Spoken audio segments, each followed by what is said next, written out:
the end of the day, though, Orlando are interested in Jordan Poole too. Did you see that? They I came have. out and they're interested in trading for Jordan Poole, which is an odd one to me. So if they're interested in Jordan Poole, there has to be someone that's interested in Colin Sexton. Mm, But it doesn't look like it. mm, It I doesn't don't look like it at know. all. Do you think what's Yeah, going on in Orlando too, by the way? After you've done talking about what you're gonna say, I want to know what's going on there. they're doing Orlando things. Yeah. Orlando's a weird organization, right? Because it's like you can never know the mindset of Orlando Magic because it's like before they got what Benchero, I think that's how you pronounce. Oh, I think I might have got it Bank right this time. Hero, I think it is. Man, but before they got him right, for the last 3 years, they literally ended up getting what 3 guards, right? They got Yeah. R.J. Hampton, they got Cole Anthony, and then they They got traded for Jalen Markel Suggs. Fultz as well. So that's four. That's four guards that they basically wanted to see which one of them would be starting guards. The closest one to that is probably Cole Anthony. Markel Fultz hasn't really been able to play. Jalen Oh, Suggs is not looking. you know damn well I disagree with the Cole Anthony thing, but then Orlando fans like roast me in the comments, and I don't think Orlando fans know. They don't even know because there are Orlando fans out here thinking that Markel Fultz is their future starting guard. Oh, the team is Oh so much no, better no, with Markel no, Fultz on the team. This and no. that. Why would you draft Jalen Suggs at 5 then if you think Markel Fultz is your future dude? You don't, Yeah, because you don't think Markel Fultz is your future guy. yeah, I agree with you. That was the point because they got hurt and they was like, you know what, let's go with Plan B. I agree with you on that one. I do think Cole. Now I will say, I thought Cole Anthony was a little bit. I didn't think he was gonna plan out, but just the more I started really watching him, I think Cole Anthony's gonna be okay, but he has to stay healthy. I don't. I think he could be a star, but it's gonna be like one of those lower tier Yeah, stars. You know what I mean? I can Like, say that. but I think Cole Anthony be a gem. I just Mm, don't think he's not gonna be a superstar though. I think he might be a fan favorite though for sure. yeah. Um, but then you still gotta handle the situation with Jonathan Isaac. That's kind of I want to know how to go around that. Is he The starting this year? Have they? They haven't even kind of said like what's the starting lineup projectively No. because it's like because you kind of got a lot of players that can really start like the Mm, Pinchero, which I know I probably botched his name again, yeah, yeah, yeah. and then you got Fritz Wagner, um, Well, you've Denies, also got Wendell Carter and Mo Bamba. Like on paper, yeah, this Orlando team is relatively stacked, but it's stacked in the wrong way. Like a yeah, really, really wrong way. You have a really good 10-man rotation, a really bad 11 to 15th man rotation. Don't get me wrong, but you're still looking at like Markel Fultz, Cole Anthony, Jalen Suggs, Franz Wagner, Paolo Banchero, Jonathan Isaac, Mo Bamba, Wendell Carter, and I feel like I'm still missing someone. You still got RJ Hampton there, right? I think That's probably gonna trade Terrence Ross. yeah, I think they 9. You trying to still move. got Terrence Ross, that's 10. And I feel like there is 100% one other person I'm missing. But the team is so weirdly constructed. And then you're going to tell me you're interested in Jordan Poole. How are you going to get Jordan Poole? Because first of all, the money situation on this Orlando team is still very odd. Um, and Yeah, second of all, is like, you get Jordan Poole, you've got like 6 guards here that all want to start. It's a really odd situation. And how does Jordan Poole mesh with Jalen Suggs and Cole Anthony, who you already want to be your future starting guards? Does well, this Jalen mean Suggs that would have they're, to get moves. yeah, does He this would mean have they're to get moving moves. Jalen Suggs? You would have to.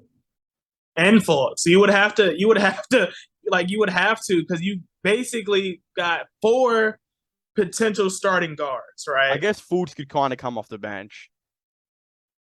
He can, but I realistically he probably like that was one of the reasons why he wanted to leave Philly for a new beginning to start. Mm, But he keeps getting hurt. And he wants to get well, technically he did get paid. He did get what he got 80 million, I He think. got some cash. So, and I'm not pitting $80 million off the bench. That's me, right? Mm. And so it's like if you do get Jordan Poole, yeah, that's not gonna work because you don't even got the assets because you would have to give up Carter.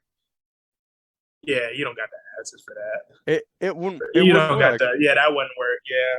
And like if you're Golden State, this is an absolute highway robbery. Like they're never going to be bad because if you trade up Jordan Poole, you're probably going to be bringing in Wendell Carter, Jalen Suggs, and You best something not else. take Because a pick. yeah, doing this right now, you are basically saying that Jalen Suggs has no value to you whatsoever, and he only had one bad season. I think anyone with a big NBA brain knew that Jalen Suggs was probably going to suck in his first season.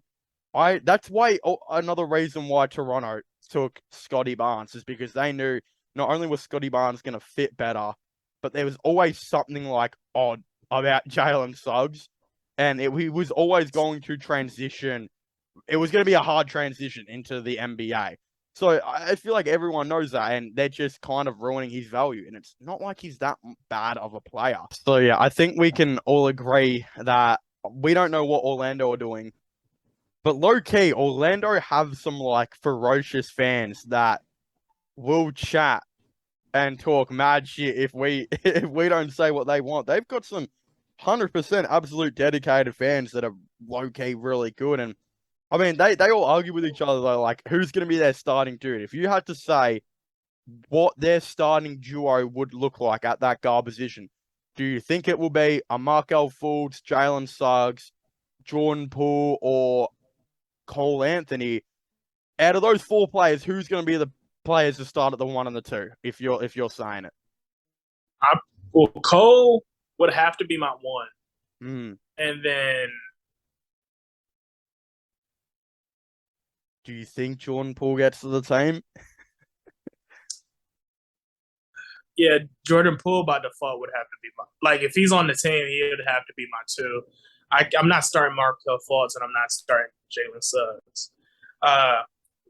Which is why I'm kind of like to your point where you say like the Magic fans is kind of like they're aggressive, they're hostile because they got different players they think is going to be the franchise. I can't even really blame them because if you really like you said, if you really look at their team, they have a lot of potential on the roster.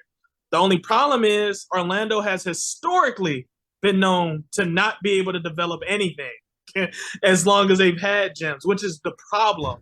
Like in a perfect world, Jalen Suggs should have a lot of potential. Unfortunately, you're probably never going to see that in Orlando because you drafted 1,001 point guards. That's not going to allow him to ever develop on your roster to even be considered a starting caliber point guard. Yeah. Then you got Markel Fultz. He could be, but by the time he comes back from injury, he's going to have to fight for a starting position from 1,001 point guard. Is he back from injury now?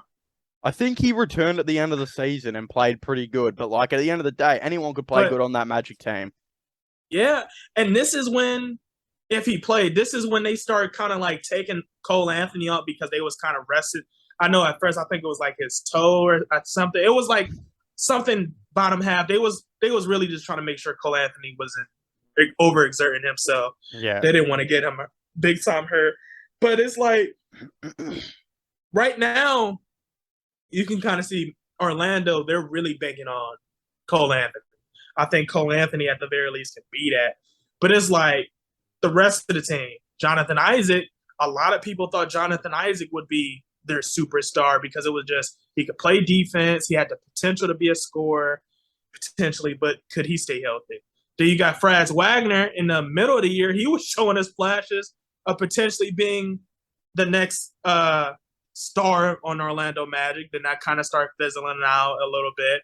But he's going to be battling minutes with Jonathan Isaac, even though they're probably going to stagger both of them in the starting lineup. But it's like Jonathan Isaac and Franz Wagner, to a certain degree, is doing the exact same thing on the court. And then you got Mo Bamba and Wendell Carter, who's eventually about to be fighting for the same position for money. So it's like, what do you do, Orlando? Because it's like a lot of people like Mo Bamba, I like Wendell Carter. A lot of people like Wendell Carter. Yep. Both of those players is injury prone. Jonathan Isaac is highly favored, but he's injury prone. They're also two very different dudes, Wendell Carter and Mo Bamba. Yeah, like if you're Orlando, are you going for the interior defense? If you do that, you're going for Mo Bamba, which you probably should be doing. But also, I still think Wendell Carter's the way better player at the moment because he's a better offensive player. Yeah. Like Wendell Carter is a more natural scorer to the game, but like you said, the problem is Mo Bamba is a better rebounder in my personal opinion, and he's a better defender. I agree. But it's like, what do you kind of value? Because it's like you can low-key kind of take a Mo Bamba if you believe in the rest of the players' offense. Like, how much faith do you have in Franz Wagner, Jonathan Isaac, and your guards? But then again, you could argue and say, you know, I can give up a little bit of that defense because Wendell Carter, he makes offense so much easier for us because he's a threat. Inside, outside, he takes some shots on the perimeter, and then, you know, he understands to an extent. He's like an offensive version of a young Dwight. Yeah. He can also move at power forward now too, Wendell Carter, which is weird to see. Like I didn't know he could do that. And he started at power forward like this whole season. Yeah. That was an odd thing. But the problem is Wendell Carter's unfortunately injury prone. So it's like you have to pick, because Mo Bamba is also injury prone. So it's like you have to pick your poison. And I don't know if I trust Orlando to do that. Yeah. Because they did that technically with Victor Oladipo. Yeah. They don't have their third center anymore. Their other contending starting center, Robin Lopez, who's come to the Cavaliers to be our 15th man. How good. Don't have to worry about that problem anymore. But yeah, there's a lot of weird stuff going on in Orlando right now.